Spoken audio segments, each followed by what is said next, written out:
Hey there, friend. I'm honestly glad you've chosen to watch this video, and if you decide to hit that subscribe button, well, that would make me even happier. Truly, it would mean a lot to me. So let's get right to it. My name's Bradley, and I want to tell you about a girl. For years, I quietly held on to the hope that something more might exist between us. But when I finally found the courage to say it out loud, she met my eyes and replied, "I think we're better as friends," before turning away. I didn't beg her to reconsider or argue my case. I simply took her at her word. If friendship was all she wanted, then I'd treat her like any other acquaintance in my life. What she didn't see coming was how quickly I'd accept that. The way things unfolded after that caught her by surprise, and, truth be told, I hadn't seen it coming either. Vanessa and I had known each other for as long as I could remember. We grew up on the same street, only a handful of houses apart. In those early years, we weren't particularly close, more like neighbors who exchanged polite nods when passing. That began to change when our mothers became friends. They started visiting one another's homes, sharing meals, and trading family stories over cups of tea. Because of their friendship, I began running into Vanessa much more often. At first, our interactions were minimal. Brief hellos when she came over with her mom or when I tagged along with mine. But over time, as our families spent more hours together, the space between us started to shrink. What began as small talk grew into real conversation. Gradually, a comfortable familiarity took hold. We got used to each other's presence, and as the years passed, we moved from being distant neighbors to understanding one another's quirks and moods. A quiet connection had been building between us all along. Things shifted when it came time for college. I deliberately chose a university far from home, craving distance and a clean slate, somewhere to prove I could stand on my own. Vanessa, on the other hand, stayed close, attending a school not far from her parents and the life we'd both grown up with. Without meaning to, we were heading down separate paths. We still kept in touch, but it wasn't the same. Our connection dwindled to the occasional text or a quick comment online. That was when I first saw the pictures. Vanessa with a guy from her university, smiling together at events, looking happy. Every time, there was a dull ache in my chest. It wasn't the possessive kind of jealousy. She didn't owe me anything, but I couldn't help wishing it was me in those photos. I never said a word about how I felt, but the thought lingered. Maybe I'd waited too long. In the meantime, I had my own short-lived relationships, flashes of connection that fizzled quickly. Some ended because we simply didn't click. Others faded because I was never truly all in. They were the sort of fleeting romances people have in college, part experience, part self-discovery. When I graduated, my first job brought me back to our hometown. Being surrounded by the familiar felt comforting. Vanessa, by then, had become a successful attorney at one of the largest firms in the state. I wasn't surprised. She'd always been intelligent, ambitious, and unstoppable once she set a goal. Seeing her do so well made me proud. Living in the same city again meant we began to cross paths more often. Sometimes we'd meet for coffee, and the conversation flowed easily, like we'd just pressed play after a long pause. About a year after we graduated, I learned she'd broken up with her college boyfriend. I won't pretend I didn't feel a spark of selfish happiness. Part of me thought, maybe this is finally my chance. Even so, I didn't rush in. I played it slow, making myself available, helping her with little things, and showing her I was someone she could count on. I'd bring her favorite snacks, surprise her with coffee on busy mornings, or check in after stressful days. I wanted her to know I cared, but I was careful not to overwhelm her. For months, I let the connection grow naturally, leaving small, thoughtful gestures like breadcrumbs I hoped would lead her to me. I told myself I was being wise, laying the groundwork for something lasting. Eventually, I decided the time had come to stop hinting and be direct. I don't remember exactly what we were talking about that night, but I remember my heart pounding. I told myself this might be my only chance. Looking straight at her, I said I had feelings for her, that I didn't just want to be friends, that I'd wanted more for a long time. She went still, as if I'd just spoken in a language she couldn't quite process. "Wait, what?"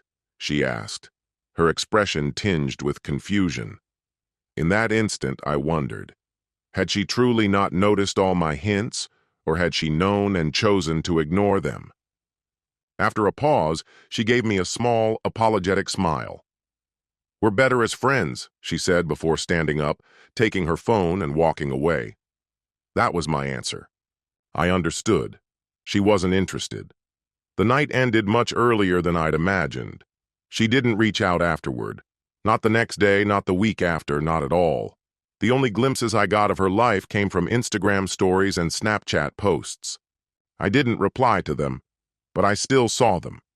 And soon I started noticing photos of her ex again. Not random old pictures, but ones with playful captions. It was obvious she was trying to reconnect with him. That hit me harder than I expected. It wasn't just the rejection, it was realizing her heart had been somewhere else the whole time. It hurt. It made me feel like I'd been a placeholder, filling space until she could return to the person she truly wanted. Still, I held on to one small comfort. At least I'd told her. I hadn't let the truth sit bottled up inside me for years. Her refusal stung. It was a sharp cut that lingered for a time. Yet, if I'm being honest, keeping it bottled up would have been far worse. That kind of unspoken pain corrodes slowly, creeping in during quiet moments when the mind has no distractions. So, in a strange way, hearing her answer brought relief. After that night, I didn't chase her. She didn't reach out, and I kept the silence. If her decision was to keep us as nothing more than friends, then I honored that, precisely and without embellishment. From then on, every ounce of energy I had once devoted to her went back into my own life. I spent more time with people who truly valued having me around. I threw myself into work, took on new challenges, and began building new skills. I even returned to the gym, not as a way to win her over, nor to impress anyone else, but purely to feel stronger and more at ease in my own body.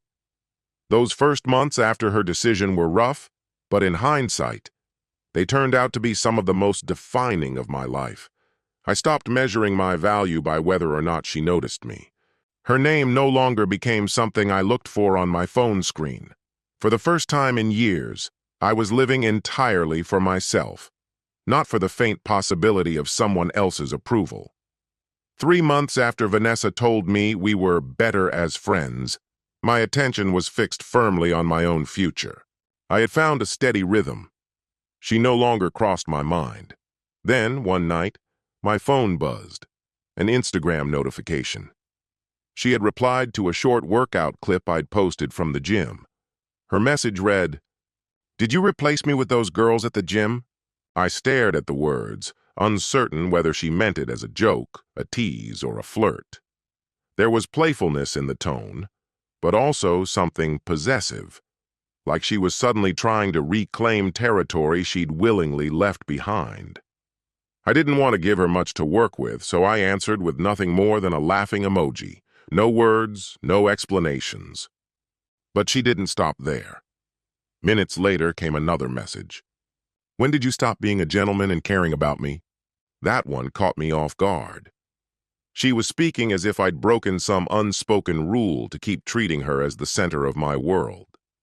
I could tell she was trying to stir up old emotions, or maybe guilt for having moved on. Then she asked, "Is there a woman in your life?" That was where I decided to turn it back on her. I replied, "Why does it matter to you if I do?" I wanted her to answer that before the conversation went any further. Her response was quick. "I miss you." I wasn't going to let that pass without clarity. "Since when?" I asked. Her tone shifted immediately, as though my question had been an insult. She doubled down, spinning things as if I had been the one to pull away, completely ignoring or conveniently forgetting that she had been the one to draw the line at friendship and cut off contact. Watching her try to rewrite the story was surreal. She wanted to make it seem like I'd abandoned her. But in that moment, I realized how little it mattered to me now. I told her plainly, "I once wanted you in my life. You made it clear we were better as friends. Back then, that hurt. Now I think you were right." There was no sarcasm, no hidden barb, just honesty. I had moved on, and I wasn't going to pretend otherwise. She didn't take it well. Almost instantly, she shifted the narrative again, saying I couldn't handle rejection, that I should have fought harder, that I wasn't man enough to keep trying. It was as if she needed to recast the past, so my silence made me the villain. But I wasn't engaging in that game. I told her it was fine, because I simply wasn't interested anymore. That was it. No drawn-out defense, no excuses. That was when I realized I had reached complete detachment. She could throw whatever words she wanted at me, it no longer touched me. When her frustration boiled over, I felt no urge to match it. I just didn't care. After that, she stopped messaging. A week passed without a single word. Honestly, the quiet felt like freedom. The distance didn't feel like a loss, it felt like breathing space. I had no desire to go back. Then, late one night, my phone lit up again with her name. "Is this how you're going to let our friendship die?" She tried to frame it as though we were equally to blame for the silence, as if I'd abandoned something worth holding on to. But to me, there was nothing left to preserve. I didn't reply. I set the phone down and continued with whatever I was doing.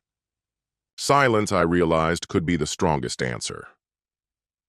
An hour later, another message arrived, this one longer. She admitted that when I'd first told her my feelings, she'd still been holding on to the idea of reconciling with her ex. She confessed she had never seriously thought about what we might have been together, but now, she claimed, she was ready to try. It didn't sound like love. It sounded like her other options hadn't worked out, and she was circling back.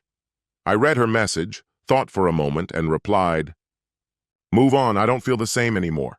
I didn't soften it or leave space for doubt. I wanted her to understand that whatever she was hoping to find in me no longer existed. After sending that, I recognized how easily this could turn into a cycle.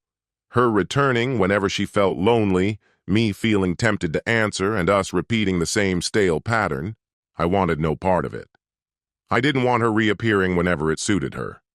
So I blocked her number, removed her from Instagram, Facebook, everything. No more unexpected messages, no sudden intrusions. It wasn't about revenge. It was about protecting my peace. That night, I closed the book for good. Looking back, I can say that the whole chapter with Vanessa taught me lessons I might never have learned had I kept my feelings locked away.